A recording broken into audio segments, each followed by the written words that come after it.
I remember thinking the music was too loud for a living room. Not in an irritating way, just enough to blur conversations into something indistinct. Like everyone was speaking through a layer of glass.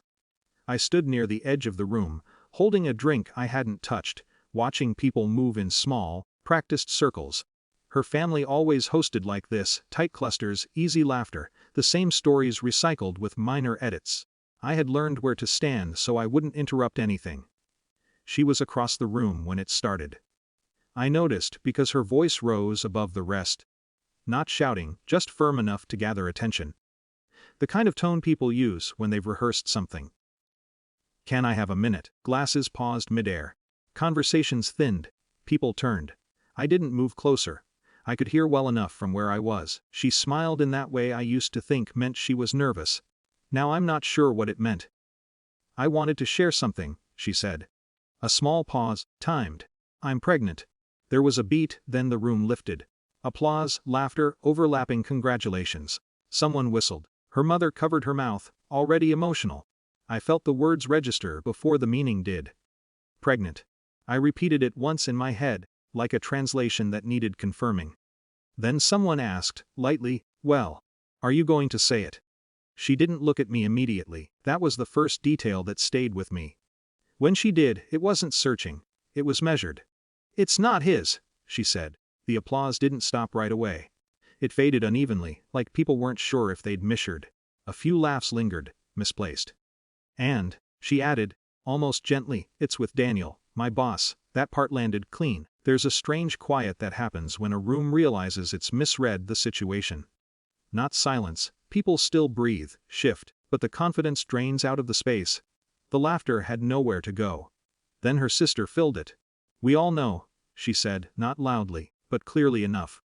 "It's not exactly news." A couple of heads nodded. Not in agreement, more like confirmation of something already understood. She looked directly at me. "You really didn't notice?" There it was. The shape of the moment they'd been waiting for. Not the announcement, the reaction.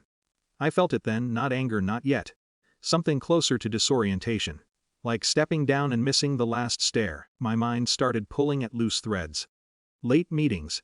Changed schedules. Messages that stopped when I entered the room. All of it rearranging itself into something obvious in hindsight. I could have said something then. Asked a question. Denied it.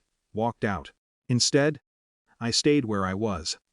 Because under all of it, under the embarrassment they expected, the collapse they were watching for, something else settled in, a kind of stillness. They weren't just telling me, they were performing it. And they needed me to play my part.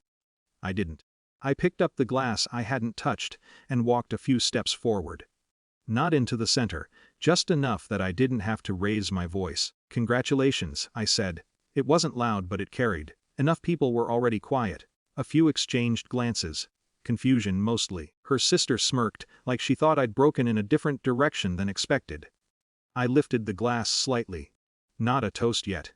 Just a gesture. "I guess we're sharing things tonight," I added.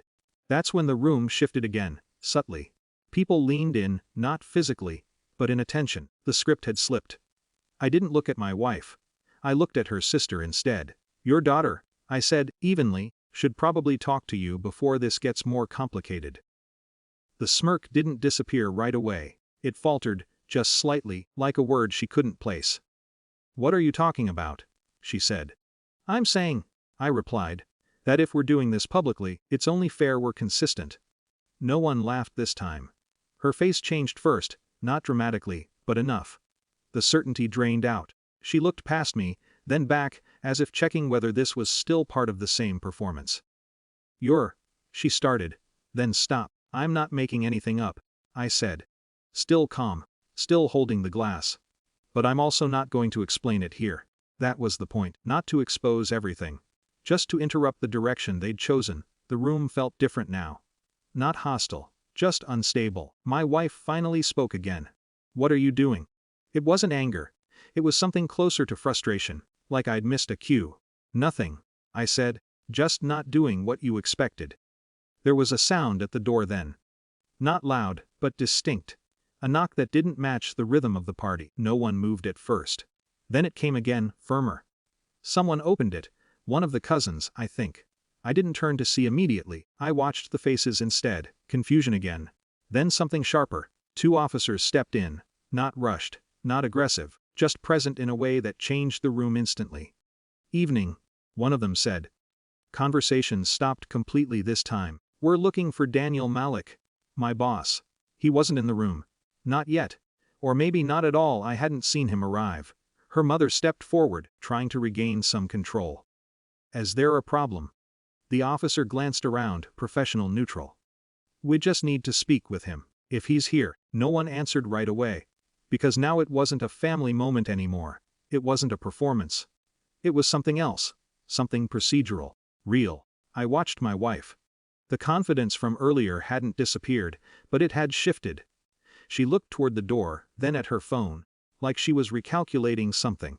Her sister said nothing. Just stood there, arms crossed tighter than before.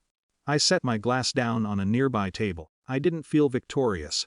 That would have required something cleaner, something resolved. What I felt was settled. Not because things were better, they weren't. Whatever this was, our marriage, the version of it I thought existed, it had already collapsed before tonight. I just hadn't been invited to see it happen. Now I had. And I hadn't disappeared in the process. The officers stayed near the entrance, waiting. The room held its breath around them. I stepped back slightly, returning to the edge of the room where I'd started. Different place, same position, but not the same person standing there. I didn't know what would happen next. Whether Daniel would walk in, whether explanations would come, whether any of this would be resolved in a way that made sense. But the part they'd written for me, the quiet humiliation, the predictable exit, that was gone. What remained wasn't control, just clarity. And for the first time that night, that felt like enough.